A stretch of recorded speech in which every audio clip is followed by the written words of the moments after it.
Estado de charla con García Parra, al que ya le damos la bienvenida a su columna de inteligencia artificial y al que vuelvo a felicitar. Lo felicité en la final del intermedio y lo tengo que felicitar porque el otro día nos ganaron en nuestra cancha. Bueno, seguramente, no lo recuerdo, pero seguramente fue así como él también ya me felicitó cuando nosotros ganamos la Supercopa y cuando fuimos campeones del Clausura, goleando a Nacional en el Parque Central, así un par de años atrás, ¿no? Hola, Sebas, querido, buen día. Muy buenos días, Ale, para vos y toda la audiencia, para Dieguito. Y muchas gracias. Difícil partido. Difícil Sí, partido. sí, sí. Yo el otro día le decía a Diego y a otro, bien como hincha, ¿no? Que yo estaba un poquito caliente porque encontré que todos los comentarios, las alusiones a la evaluación del partido era que Nacional había ganado porque fue muy superior a Liverpool. Y yo, advirtiendo que era hincha, yo en el partido teníamos la sensación, viste, cuando esa sensación es media colectiva, media compartida, de que era el típico partido muy cerrado, muy parejo y donde el que hacía el gol seguramente ganaba. Coincido, Que no es... como se planteó en la previa, ¿no? En la previa se planteó un partido de esa característica. Sí, sí, sí. Pero así que bien Nacional, que además se posiciona como lo que yo creo que es el equipo hoy día más sólido del fútbol uruguayo. Así que va, digamos, la tabla se parece a lo que es el campeonato desde mi punto de vista. Así que Estamos de felicitaciones. acuerdo. Estamos de Bueno, acuerdo. mira lo que tengo para vos, hablando de estos temas. Bueno, No tenés sé si algo. notas además el color, ¿no? Sí, por supuesto, no hablemos de casualidades, sino de causalidades, ¿no? Por supuesto. Este, yo primero agradecerte porque a veces me salgo de la agenda de la información y despunto el vicio de la historia y la informática, que algún día cuando me jubile me pondré a escribir estas cosas que me apasionan tanto. Pero mientras tanto despunto el vicio en la mañana del camino porque vos me dejás, sos muy generoso conmigo. Eh, Bienvenido. y bueno, la historia del mouse es una de esas cosas apasionantes que tiene la historia de la informática, y ya tiene muchos años. Y realmente a mí me impactó cuando verifiqué que estamos hablando de medio siglo, que en informática es un montón. Claro. Medio siglo del mouse, con una historia que nos tenemos que remontar a los años 60, con un señor que fue muy importante, que es Douglas Engelbart, un estadounidense que trabajó muchos años en la Universidad de Stanford y que en conjunto con su equipo desarrolló el primer prototipo de mouse. Eh, yo quiero destacar un par de cuestiones acá que son importantes. Primero, estamos hablando de principios de los años 60, cuando las computadoras eran eh, muy inaccesibles, eran muy caras y además no existían las consolas gráficas, no existían las pantallas gráficas, sino que eran comandos que los técnicos tenían que ingresar. Por lo tanto, la visión de este señor fue increíble, que la arrancó antes, porque en la década del 50 ella estaba trabajando con el concepto de Internet. Y además, encima de todo esto, además de ser el creador del mouse, fue el primer usuario del correo electrónico, porque fue quien también comenzó a concebir esa idea en la década del 50. Pero yendo al mouse, ¿y por qué es una historia interesante? Es porque él, junto a ese equipo, desarrolló un primer prototipo de madera, que se llamaba XI, porque justamente lo que busca el mouse es en todo momento tener la posición del eje X y la posición del eje Y, la horizontal y la vertical, para establecer esa manera donde está el cursor en pantalla. Se llamaba XI Position Indicator for a Display System, ¿no? Un nombre largo, muchos nombres y muchos apellidos, para lo que luego se terminó convirtiendo en mouse, porque quienes empezaron a trabajar más adelante con esto, por la forma que Claro. tenía y porque tenían cable, el cable parecía la cola del mouse y comenzó a tener este, esa terminología. Por lo tanto, él desarrolló el primero, que no cambió tanto, eso es interesante, porque eh, conceptualmente el mouse que desarrolló en los años 60 es muy parecido al que tenemos hoy. Han cambiado algunos mecanismos que vamos a ver, pero sigue siendo la misma idea, lo cual también es algo muy potente desde el punto de vista conceptual. Entonces tenía su primer prototipo, como decíamos, de madera, que años después, poquitos años después, fue tomado por una empresa muy importante, que hoy creo que nos olvidamos un poco de ella, pero fue muy importante en el desarrollo de la computación moderna, que fue Xerox. Quizás muchos lo asocian Xerox a fotocopiadoras, pero Xerox es una empresa que invirtió en su momento muchísimo en investigación y fue la que tomó el desarrollo del mouse de Douglas Engelbart y comenzó a producirlo, entre muchas comillas, en masa, allá en el año, también en los años 60, en particular la presentación formal fue en el año 1968. Que ahora quiero decir algo importante sobre esa presentación que se hizo en el año 68 sobre el mouse. Pero lo que recibió el creador fue un cheque por $10.000. Lo que recibió por su creación fue este cheque por $10.000 que, a ver, lo que voy a decir es muy de tapa del libro, pero el dinero que se ha producido asociado a la construcción y a la venta de mouse es multimillonaria, no tengo que decirlo, creo que todos nos podemos dar cuenta. Bueno, él recibió por su creación de $1.000 en esa época. Xerox lo siguió desarrollando, pero en esa presentación del 68, lo interesante es que se hizo una mega presentación, donde se presentaron las primeras pantallas multimedia, se presentaron computadoras que estaban conectadas entre ellas, ¿no? Una primera red de computadoras, y ahí se presentó ese fenómeno dispositivo con el cual era posible que, y acá está lo conceptualmente potente, que cualquiera accediera a una computadora. Porque antes yo tenía que ingresar comandos, y eso solo lo podían hacer los técnicos. Ahora, un mouse permite que más o menos cualquiera con una idea de dónde están las cosas en pantalla pueda acceder y hacer determinadas actividades, sin tener conocimientos ingenieriles, que era lo que en ese momento se necesitaba.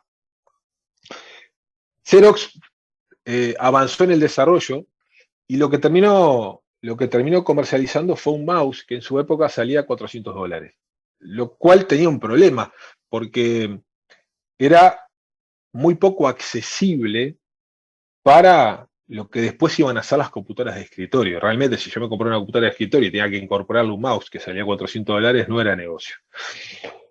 Y hay quien cambió, y una vez más, tomó el mouse y lo hizo accesible para todos, e invirtió enormes sumas de dinero para cambiarle su estética, por más que su mecanismo fue el mismo, fue una vez más Apple.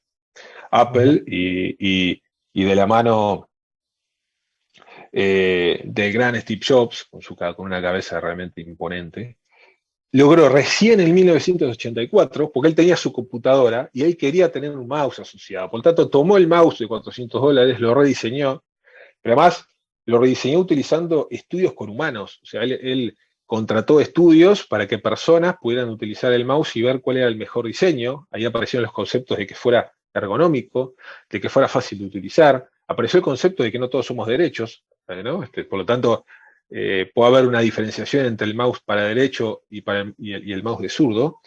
Y allí accedió al desarrollo de un mouse de $25. O sea, logró un desarrollo atractivo de un mouse de $25. Pero en definitiva lo presentó como la punta del iceberg. ¿Por qué hizo? Y acá está la importancia de todo esto. ¿Qué hizo Apple? Lo que hizo Apple fue muy interesante, fue decir, bueno, el mouse es la punta del iceberg y a partir del mouse desarrolló todo lo demás. ¿Y qué quiero decir con todo lo demás? La interfaz gráfica que hoy conocemos, que hoy todos accedemos, que después, de alguna manera, Windows terminó copiando, fue producto del mouse.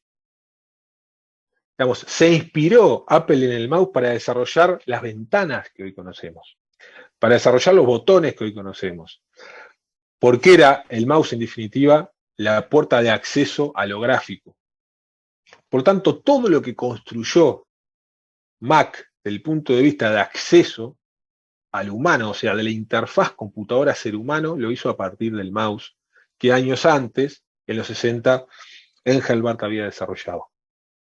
Y luego, ni que hablar que la historia hizo que el mouse cambiara de formato, pasara a ser inalámbrico, dejara de tener aquella pelotita, los más viejos se acuerdan que el mouse antes tenía una pelotita adentro, que era lo que movía los ejes, que se llenaba de polvo, entonces, y se llenaba de pelusa, entonces la teníamos que Pelusa. sacar, limpiarla, bueno, eso desapareció y aparecieron los mouse ópticos y los mouse láser, pero con el mismo fundamento, eje X, eje Y, y moviéndolo. Después aparecieron los inalámbricos.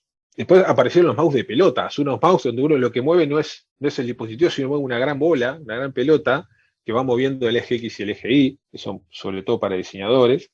Apareció el segundo botón, porque la primera versión del mouse desarrollada solo tenía un botón.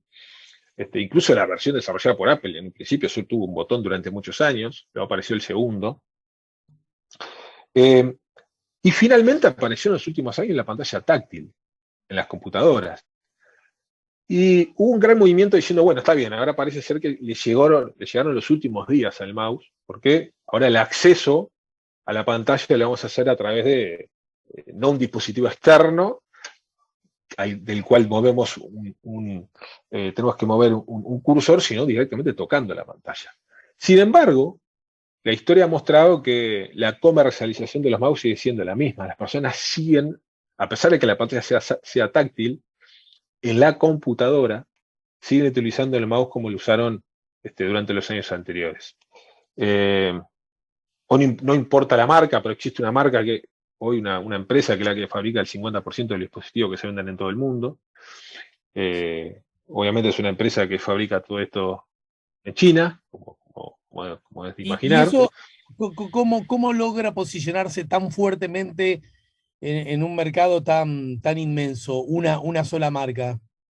Y esto pasa también por interesantes acuerdos comerciales en el sentido de que primero han desarrollado Pará, eh, decime, ¿cuál es la marca o no? ¿O vos no la querés nombrar por algo? no, Logitech, la marca. Logitech Ajá. es una marca que es bastante conocida en cuanto a dispositivos, Sí, sí, sí. pero comercialmente ha hecho muy buenos acuerdos con los grandes vendedores. Entonces, por ejemplo, con IBM, con Microsoft, y lo que hace es vende sus dispositivos también a través de ellos, con HP también.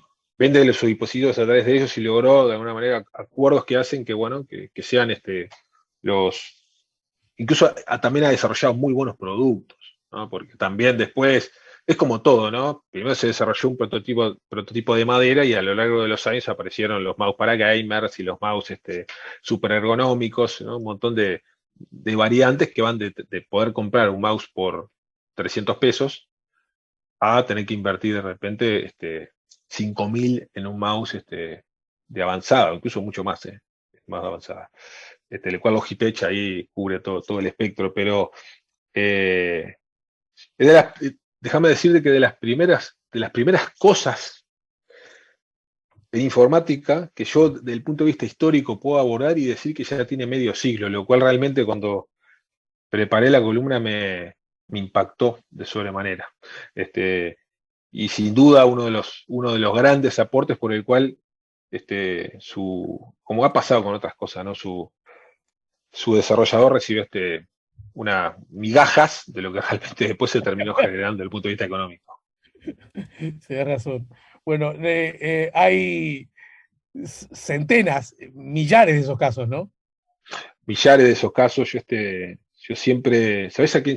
Yo siempre recuerdo a alguien que a mí me marcó mucho, yo creo que te lo he comentado, que es del ámbito de medicina, que es René Favaloro, que también no solo por su desarrollo del bypass, sino por desarrollos que le ha hecho asociados a instrumental médico, no ha recibido Ujú. ningún tipo de regalía, ¿no? El humano moderno no ha evolucionado desde su aparición y las máquinas y la inteligencia artificial podrá acumular conocimiento adquirido por la humanidad durante siglos. Si fuera a pasar, ¿nos verá como seres inferiores? Esto se pregunta Omar. Y la Yaya dice, 50 años del mouse, yo tenía 14 y vi uno recién como a los 30, qué fuerte. Eh, bueno, Sí, y sin agrega, duda. las penas siguen siendo de nosotros, las vaquitas, los mouse, ajenos. Yo quiero decirte algo, Ale, que lo descubrí hoy, que Omar realmente es Oromar. Teníamos esa duda y él aclaró que realmente es Oromar. Lo que pasa es que a esta altura, no sé, siento que si le empiezo a llamar Oromar como se Es como llama, es otro. es como es otro, claro. No, no, que nos deje llamarlo más. Y como estábamos hablando de los nombres, bueno, que Oromar Nos permita. Si él nos autoriza para seguir llamándole Omar, así le llamaremos. De lo contrario, le empezaremos a llamar Oromar como él quiera. Le vamos a llamar como él quiera, ¿de acuerdo? De acuerdo. Dale. Dale, Abrazo fuerte, Seba. fuerte abrazo para vos y toda la Gracias por audiencia. todo, saludos a la familia.